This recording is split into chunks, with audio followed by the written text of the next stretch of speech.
dipersembahkan oleh, didukung oleh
Pemirsa, memang banyak pujian untuk Menteri Susi Pujiastuti, tapi bukan berarti tak ada yang menyerang. Beberapa kali ada demo nelayan yang mempertanyakan kebijakannya. Tepatkah semua gebrakan Menteri Susi dan apa masukan para pelaku sektor kelautan? Saya akan kembali bertanya ke Ketua Umum Kesatuan Nelayan Tradisional Indonesia (KNTI), Riza Damanik. Mas Riza, apa yang perlu dicermati dari berbagai gebrakan yang dilakukan Bu Susi?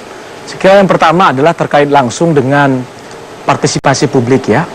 Karena Bu Susi sudah baik sekali seminggu pertama berada di Kementerian Kelautan dan Perikanan membuka data perizinan dan publik bisa melihat itu. Jadi saya kira ini satu prestasi luar biasa. Tapi di saat yang sama kita tahu belakangan terakhir ini banyak nelayan-nelayan kita yang menolak misalnya peraturan Menteri nomor 1, peraturan Menteri nomor 2 ya dan seterusnya.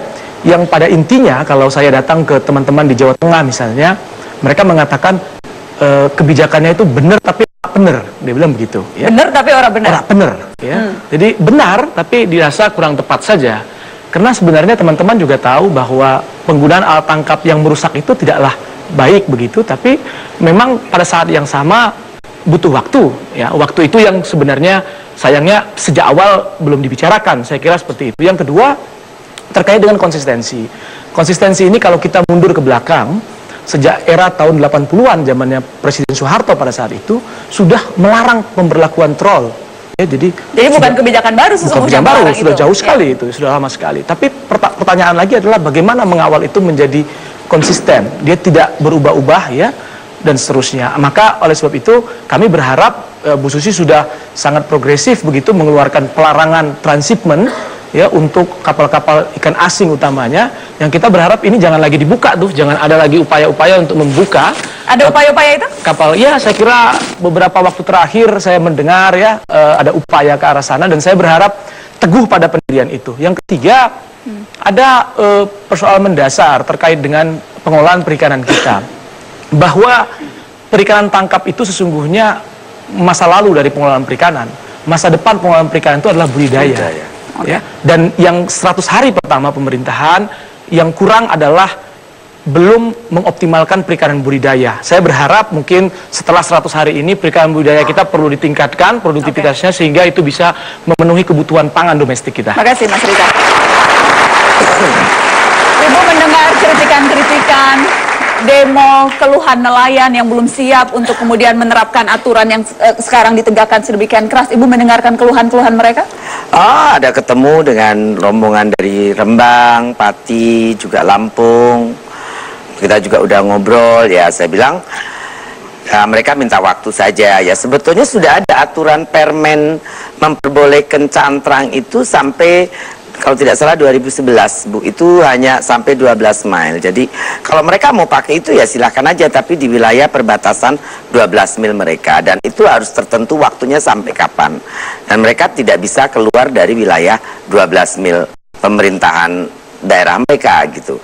Tapi di satu sisi juga sebetulnya walaupun tidak ada permen ini juga orang-orang yang pakai troll atau cantrang juga tidak berani terang-terangan nangkep di wilayah nelayan lain secara terbuka, karena mereka tahu bahwa sejak tahun 1980 tuh tidak boleh. Jadi permen ini kan sebetulnya turunan undang-undang. Di sebagian daerah tetapi kemudian Pemdanya memperbolehkan itu dilakukan. Ya, di Jateng memperbolehkan, kemudian Sibolga sebetulnya tidak memperbolehkan, tapi sangat banyak kapal-kapal yang pakai jaring troll di Sibolga. Tapi sebetulnya masyarakat Tapanuli Tengah, Tapanuli Selatan, mereka keberatan dengan kapal-kapal troll dari Sibolga ini. Jadi saya sih inginnya tetap tidak ada toleransi masa tenggang waktu. Tapi kalau memang itu pemerintah daerah ada beberapa yang memaksa, ya tentu dengan kondisi tertentu sampai berapa waktu, dan Jadi itu Anda hanya boleh akan di wilayah daerah mereka, tidak boleh ke wilayah Indonesia lainnya. Jadi akan disesuaikan di daerah-daerah yang kondisinya memerlukan. Untuk jangka waktu tertentu, misalnya 6 bulan, 3 bulan, atau 6 bulan, dananya boleh di wilayah 12 mil mereka. Ini baru wacana, tapi kalau keinginan saya tidak ingin membuat juknis baru, karena kalau nanti setengah tahun lagi bilang, oh minta tambah lagi, karena ya mungkin kita akan usahakan membantu. Misalnya kalau mereka itu kredit dari perbankan, kita bantu ke perbankannya supaya kasih growth period seperti itu. Itu baru wacana, kita mau bahas. Tapi yang jelas kemudian hal-hal itu yang memang perlu dipertimbangkan oleh Ibu Susi, karena berbagai gebrakannya ternyata memang membawa dampak pada nelayan kita, sebagian nelayan kita. Begitu ya Mas Riza?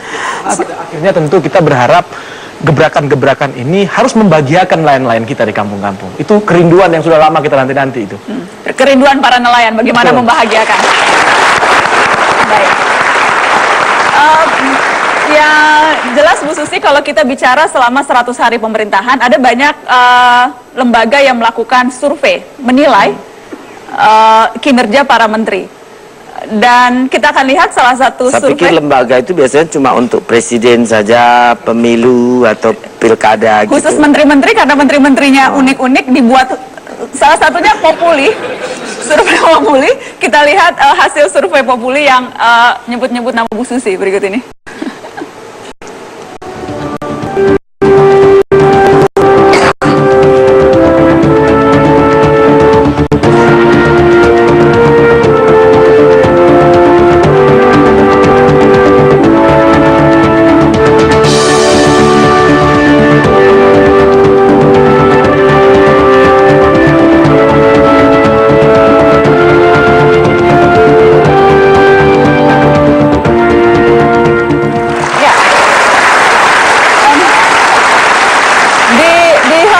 Survei nama Anda jadi nomor 1 menteri favorit. Kalau tadi dari segi persepsi publik tentang kinerja dan juga tentang popularitas. Ini apa artinya untuk Anda, Bu Susi?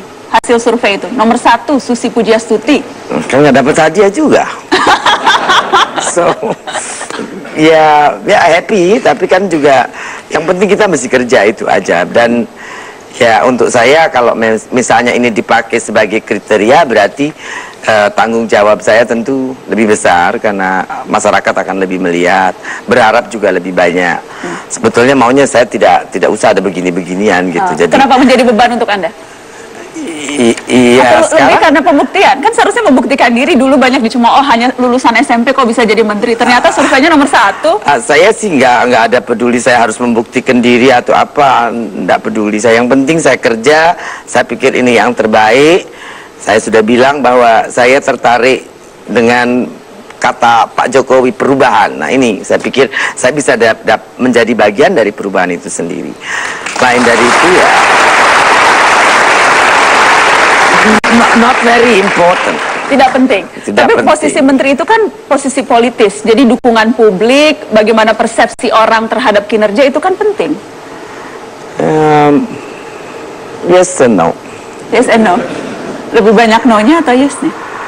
Kadang-kadang saya pikir ya, kadang-kadang ya banyak no-nya juga saya pikir. Ya saya sih cuma melihat bahwa ini yang saya pikir benar harus saya lakukan, dan tentu dari pengalaman saya dan juga tentu dari ya banyak bertanya. Saya juga sekarang pakai Twitter untuk melihat pendapat, informasi. Saya juga Di-mention dong Bu akun Twitternya. Susi Pujiastuti. Susi Pujiastuti. Disambung ya? Ya, dengan Susi Pujiastuti. Itu Ibu baca sendiri?